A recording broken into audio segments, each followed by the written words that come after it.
Now, hi everyone, good evening. I'm Lucy Townsley and I am a women's health expert. So I help women who are in all stages of life, whether it's through difficulty in their cycles, trying to get pregnant, because I absolutely hate the word fertility because I think it has negative connotations. So, on your journey to pregnancy, through pregnancy, and then postpartum pregnancy, because sometimes we can get very lost in that stage when we think that we should be perfect, and it's a struggle and sleepless nights, and it can be tough, especially first time around. Also, then we move on to perimenopause and menopause. So I help women in all of those areas. And today I'm joined by the amazing Jennifer Byrne. She's a health coach for women over 40. So I think this is really good to chat to her. She gets women to thrive physically, emotionally, and mentally, which is a great way because sometimes we get stuck in that, especially as we age. Also, she's just received her diploma in reflex. I'm gonna let you say what you've received your diploma in, and welcome. Thank you, Lucy. I'm delighted to be here. So yeah, the diploma you're referring to is reflecting and responding to domestic abuse and coercive control. Yeah. And that was through Limerick IT. But I think it's now called TUS. They've all kind of joined together. So okay, cool. Congratulations on that. Thank you. So tell me, how did you start your journey to being a health coach? How did you get to this place? I suppose, like, for me, being a health coach and the big thing for me is practicing what I preach. So I've always kind of been into, the fitness side of things. So about 20 years ago now, I went and did my very first step aerobic class. At the time was a big trend. And for me, that was such a turning point in my life, because at that time I was in a very abusive relationship. So both my children had just started school and I had a little bit of free time. So I would go in the mornings just for that hour to a step aerobics class.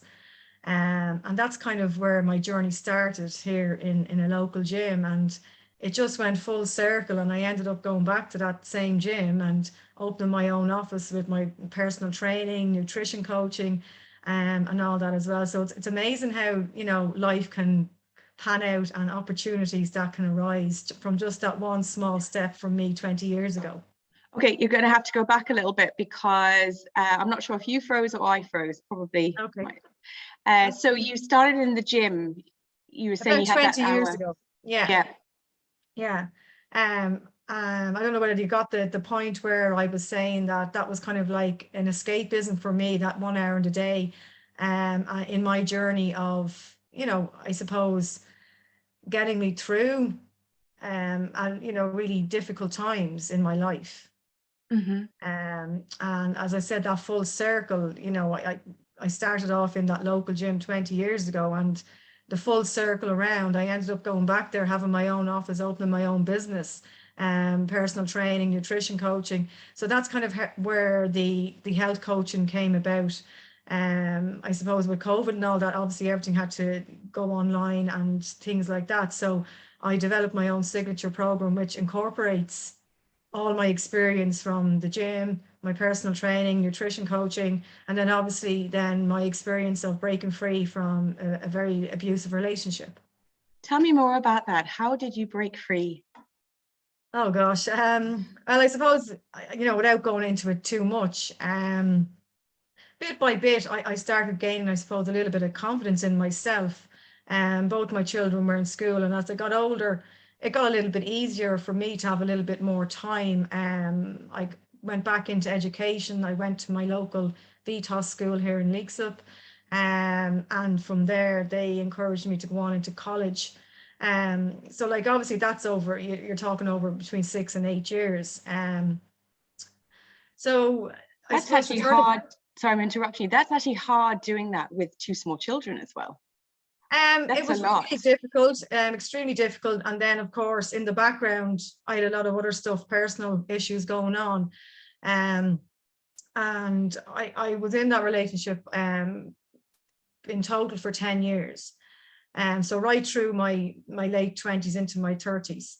And the turning point for me was when my eldest son was about 12 or 13, and an incident had happened here in the house, and he just, you know, through the tears and the kind of the blurred vision I had at the time, I just seen him there with a knife in his hand saying, "You leave my mom alone." So that for me was my turning point. No, I knew I had to get out then. I knew that was that. Enough was enough.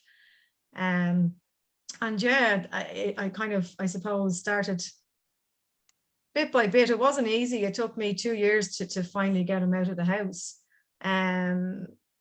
It was a very, very difficult time. It had a really severe effect on my mental, my emotional well-being, everything. I was just like an empty shell. Looking back and, through various therapies and counseling that I've received, I was an empty shell. I was just like, this empty shell. I did all the regular day things. I got the kids to school. I was cooking and cleaning and that, but Jennifer was gone. Jennifer wasn't here. I was, totally controlled by this person. Yeah, so, thinking back, it was a really, really difficult time. So obviously that would have had an immense effect on my health. Mm-hmm. In stress, because, in stressful situations, like this was a continuous, constantly walking on eggshells, not knowing when the next, you could go, what they call the honeymoon period, the whole cycle of abuse. It's like the charm, the build up, and, you have this honeymoon period where everything seems to be great and you think, oh, he is trying. And then the tension would build up again and it would just explode. Whether it be physical or the emotional, you might get, just not being allowed outside the door, door being locked on you, being woken up during the night, being kept awake, all these things, all these different things. There's so many different things, like, you could talk about this because abuse happens in so many different ways. And I think it's really important that we bring awareness to the different types of abuse, and especially even nowadays we have all the technology, so you've got stalking and everything else as well. And especially young people, it's really just, I think education needs to start in schools, and just to look at the warning signs, and somebody making you feel uncomfortable, not being able to speak your own opinion, making it out that you're the crazy one. I started believing all these things that would have been, repeatedly said to me over the years. And, my mind was just, you're just brainwashed. And I think as a society, we really need to help people understand, like, it's the first question you're always asked, why didn't you leave? And it's really difficult for anybody to understand until they've been in that situation. You are emotionally and mentally ground down. You don't have that self-confidence, you don't have a sense of self. You just lose yourself, and you just keep going and going, and you get more and more sucked into their ways of life, their little bubble, whatever it may be, and they just have total control over you. Yeah, so it's really difficult for people to understand unless they've been in that situation. Yeah, I know. And I think you're incredibly brave, actually, because it's a huge decision to leave your husband. It's massive. I've done it myself, so I know how hard that is. It's like, we're never married, Lucy, so that, that was, I suppose, helped in the sense, like, in legal terms, he wasn't Irish, he was a non-national. So thankfully I never did marry. Thankfully. There was a stage where we were thinking about it and having another child, but thankfully my gut instinct, something just kept telling me, don't do this. Yeah. I don't know what it is. It's a weird thing. And when you're in an abusive relationship, you wonder why you stay and take the abuse. It is a weird thing. And it is hard for anybody to understand that, actually, until you're right, until they've been in it themselves. Totally. Like, and then, when you do break free from that relationship, in my circumstances, like, you can either go, the kind of cycle of abuse can continue, which it did with me, because as you can imagine, you're so just broken as a person, you're just broken. mentally, emotionally, physically. You're just so broken. And you're, for me, it was like, I didn't know how to deal with all this stuff going on. I didn't know how to deal with all these emotions and everything else. So when I finally did break free, I went down the whole kind of cycle and the self-destruct mode. I was drinking way too much. I started using recreational drugs at weekends, and just really an emotional wreck, absolute emotional wreck. The body had been under severe stress for nearly 10 years of my life. So when you're in that constant fight or flight mode all the time, the body is fighting.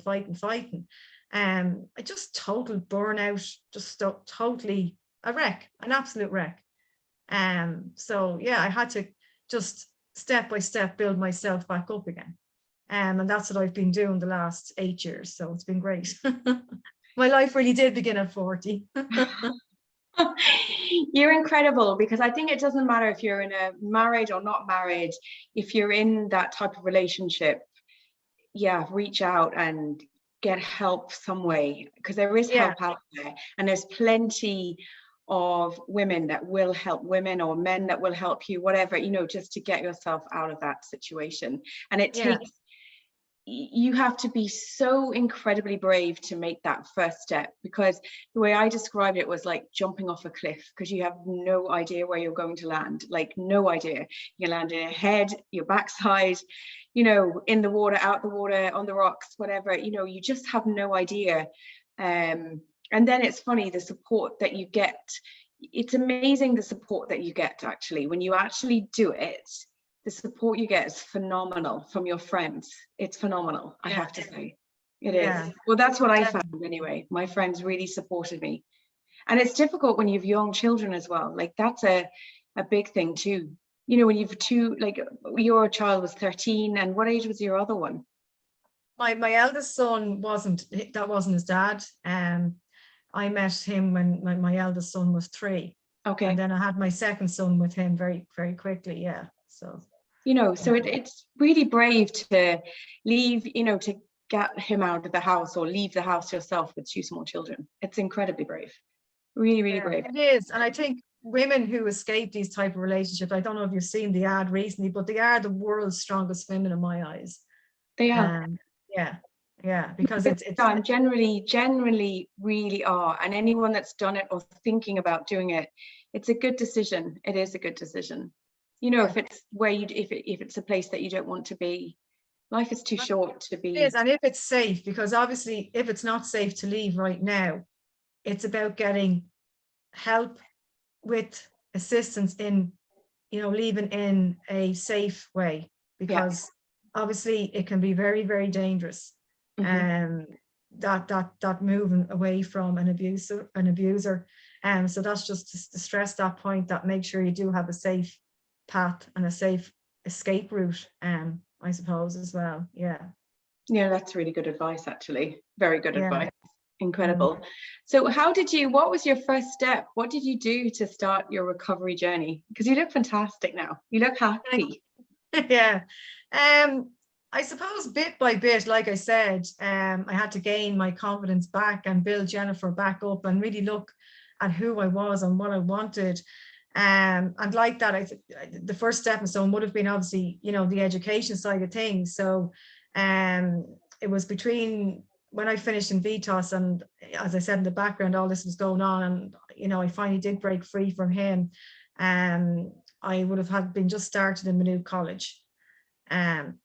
So, those 3 years of Maynooth kind of helped me build up a bit of confidence. But then obviously I had the gym. I always said there was 3 men in my life. There was my 2 sons and gym, as in the gym, but I have 4 now because I have a little grandson as well. So I have to say 4 now. Congratulations. Thank you. So the gym was always, for me, it wasn't about the exercise and calorie counting and, losing weight or anything like that. For me, it was always about how it made me feel, and the mental aspect of it. So that's something I really stress with my clients, and it's something I really want to, change that diet mentality thinking, especially when it comes to women. So it was all about how it made me feel. How did it make you feel? I suppose back in the early days, it was just to get out for an hour and feel like Jennifer, and just to have talking with women. I'm sure, I even think back now, I'm sure those women used to think I was crazy, because I just go, and it was like release of steam. I cha cha cha cha cha cha, you know, because you're kind of on tenterhooks, but you're talking, and you're just, you know, you're fearful, because you know, if you spend more than the hour, he could be waiting outside or whatever like that. So you're trying to just talk and feel, I suppose, a bit of normality in your life, that you're just a regular mom, and you know, everything is perfect in this world, but you're it's all lies. So you want to portray this perfect, you know, a great relationship, I have the kid, you know, all this type of thing, but underneath it all, it's not real. You know, and that's something I always kind of refer to. I was wearing a mask for a lot of my life, wearing, just hiding behind a mask of this, portraying to be this person. And you know, because even when I did start talking about it, people were like, oh my God, I used to think you were just so confident and a really attractive, good looking girl and all this. But I was empty. When I look back at pictures, my eyes and my smile, they were empty. They're, you know, and it's great to see now. I know when I look at a picture of me now, I know I'm actually happy. So yeah, I think back then it was just an escapism, and it really made me feel a bit better. And I like that, bit by bit, getting back into the education, and then really hitting the gym, and started lifting, you know, really heavy weights and things like that. Really started getting into the weights area, which I really, really enjoyed. So I was doing that for a couple of years. Really loved the whole science element of it too. And I was approached one day then by a personal trainer in the gym, and he said to me, would you not do a competition? Would you not compete in a bodybuilding competition? And I just started laughing at him. I said, what are you talking about? Like, and he says, no, he says, I've been watching you training, and you know, you're really, you know, you're strong, you're building yourself up. He said, I love the way you train. And he was like, you know, seriously. So he started showing me videos of these women in their 40s and 50s doing a bodybuilding competition. And I was about 42, and I said, you know what, let's try it. Let's give it a go. And I did.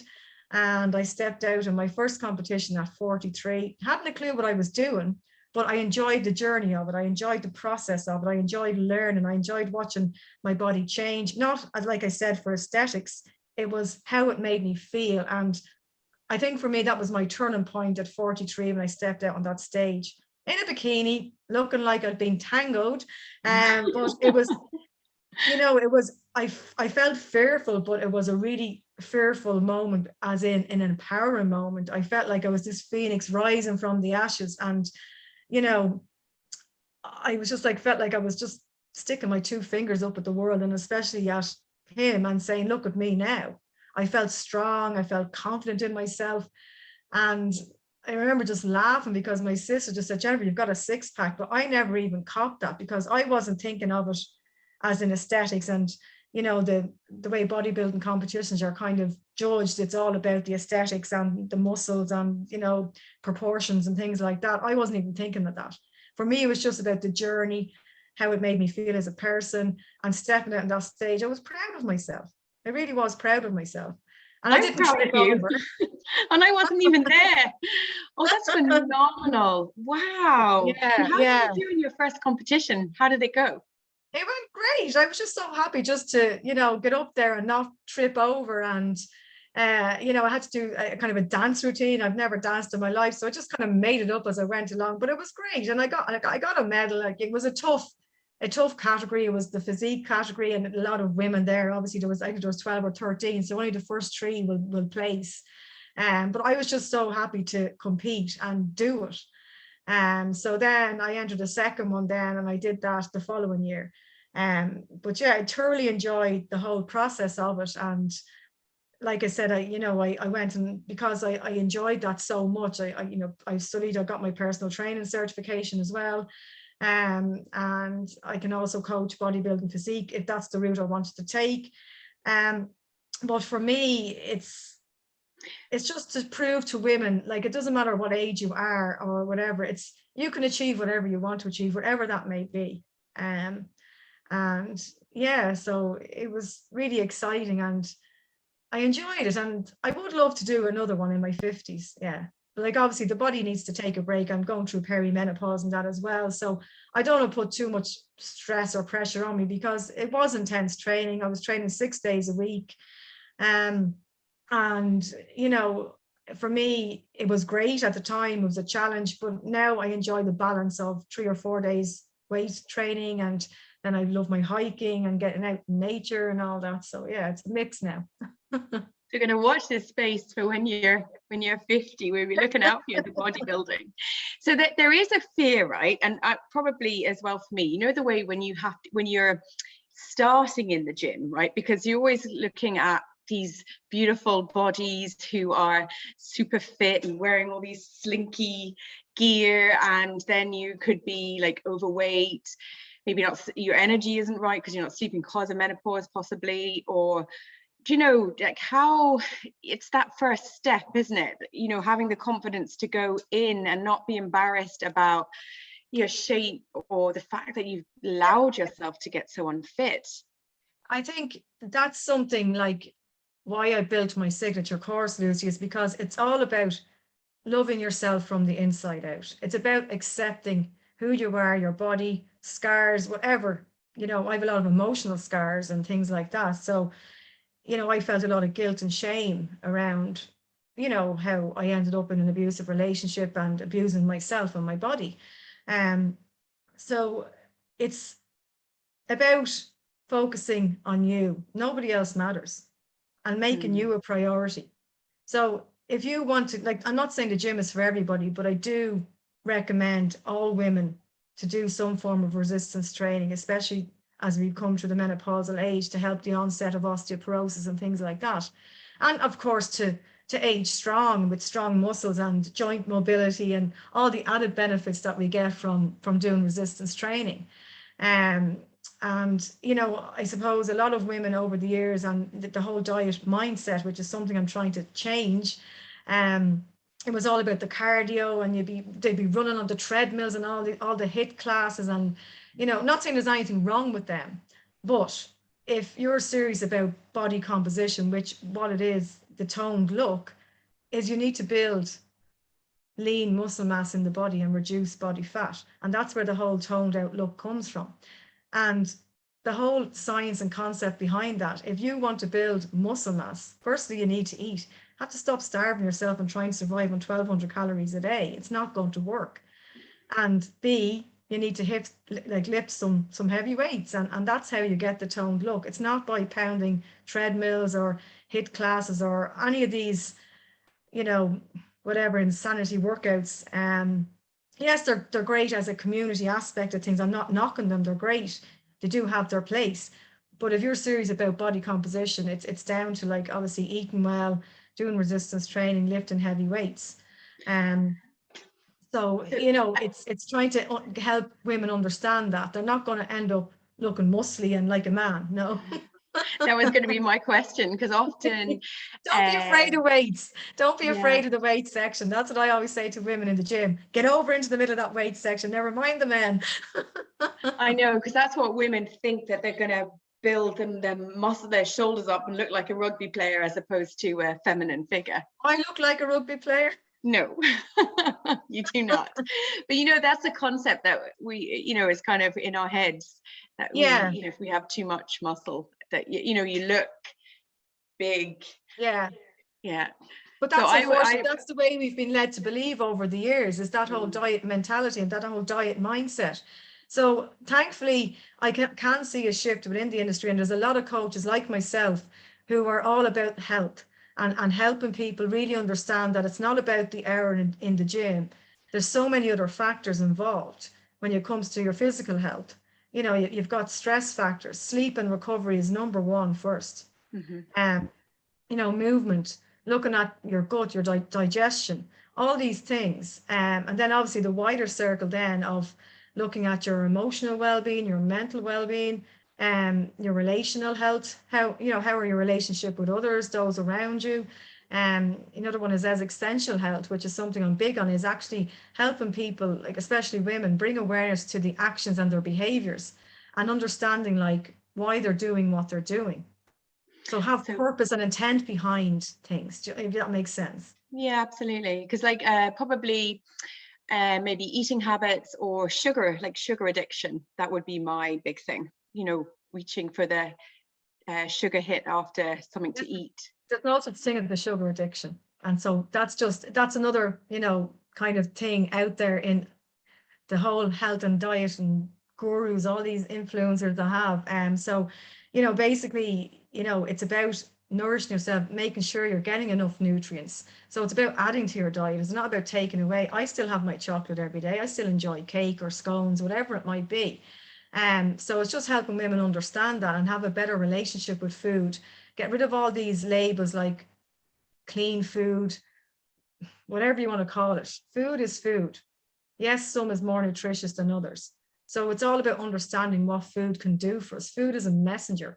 It sends so many signals and things within our bodies alone. And we need food to survive.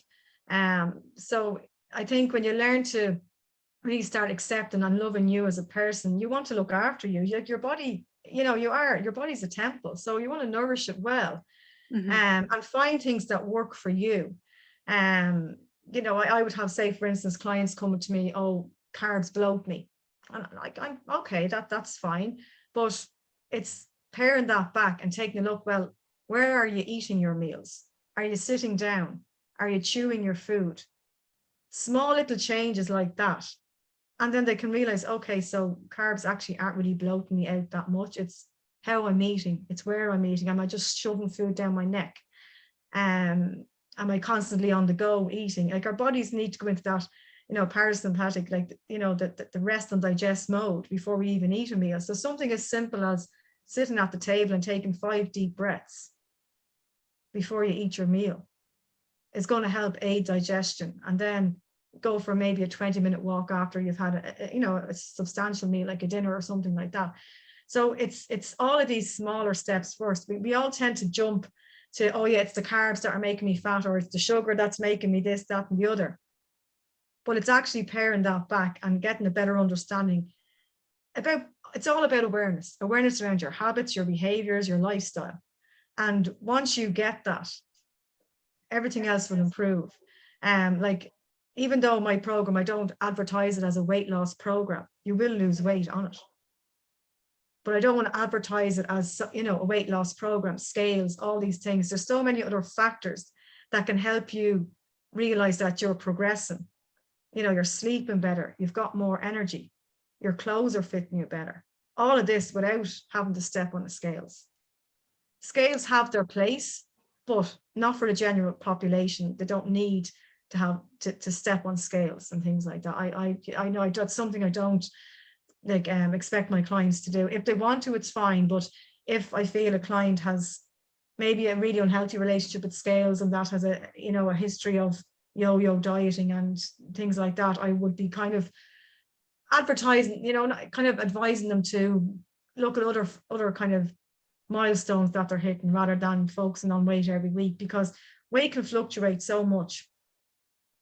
Especially as women, if you have eaten a load of carbs, over the weekend. So like for every gram of carbs, you're going to hold on to 4 grams of water, like, or glycogen in the body. So it's really important to understand that, but it doesn't mean it's fat.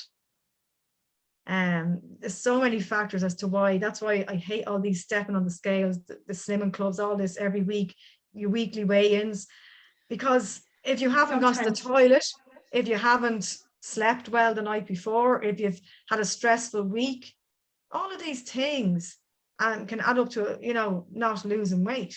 It might necessarily mean that you're gaining fat. So I think as women, it's really important to help them understand that. Yeah, no, I agree, because I remember having a patient actually who wanted to lose weight. She was trying for a baby, and she joined Weight Watchers or Slimming World, one of those, I can't remember which one. And she would starve herself that day so she could do the weigh-in, which was kind of completely defeating the whole purpose of, So it was just a bit mad. So she'd do her weigh-in, eat a big bar of chocolate, and then, go back on a diet again, and then not eat anything that day, which, my problem with the likes of that, it leads to disordered eating. Yes. And building up a really, really unhealthy relationship with food. And so many women out there, unfortunately, that's what has happened. Yeah. And that's why they're on this constant diet roller coaster, constantly.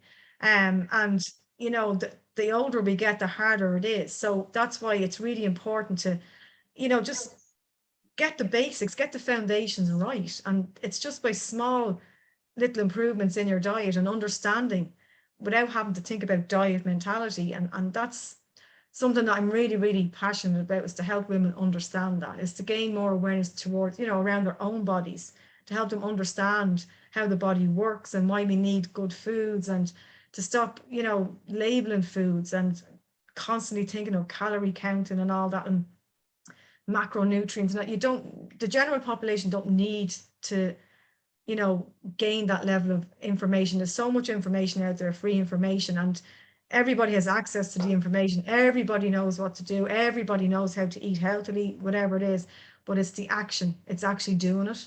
And I think that's where coaches, like myself, like yourself, Lucy, come into play, where we help them take those actions little by little, and to really start improving and, you know, introducing healthier behaviors and actions into the lifestyle. It's really interesting because all of what you said, I completely agree on, and it's very much Chinese medicine philosophy, actually, that you look at the whole picture of what's happening. And you, like, digestion in Chinese medicine is hugely important. So how you eat your food, what you're eating, you know, the quality, the energies from your food. So, yeah, and because they think that illness comes from, one of the reasons you get illness is from poor diet. But it's a whole, yeah, there's, and it's a very similar to what you're saying. I love that philosophy. It's fantastic. And it works. It does work. Yeah, no, it does. You know, work. I say, I would say, like, myself, I'm living proof that just by changing small things in your life, not just around, like, obviously nutrition played a big part, but I had to help my mindset change. Just something as simple, like, for me, I started off just reading a Louise Hay's book every day, one affirmation.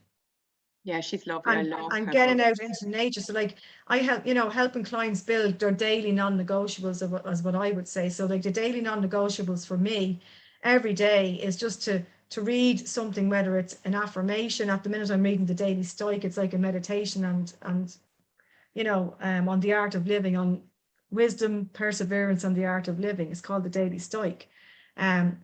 So I would, that's the first thing I go to in the morning. In the, you know, I get out into nature, I'll smile, I express gratitude, and I move in the body. And they're my daily non-negotiables. They have to be done. Because otherwise Jennifer won't be her best. Yes, I get off days. I'm not saying I don't get off days. We all get off days, and that's totally fine. I accept those days too.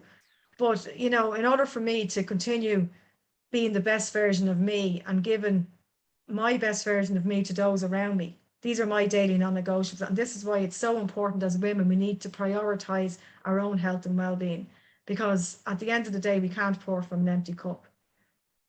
It's true. It's true. And if we're not in charge of ourselves, no one else, you know, you can't. Yeah, exactly. You have to put yourself top, and then the ripple effect is massive, because you're able to mind your family and do all the things that you want to do when you look after yourself first. Yeah, it's true. Yeah. Wow, you've been an absolute fountain of information. I'm so glad you came onto this podcast. Thank you so much. It's been brilliant. Thank you for having me. Thank you so much. And I'll share all your information so that that anyone who wants to join your signature program, they can do it. Or if you want to join my menopause program, that's there as well. But maybe the two together would be good for you as well. Okay. Definitely.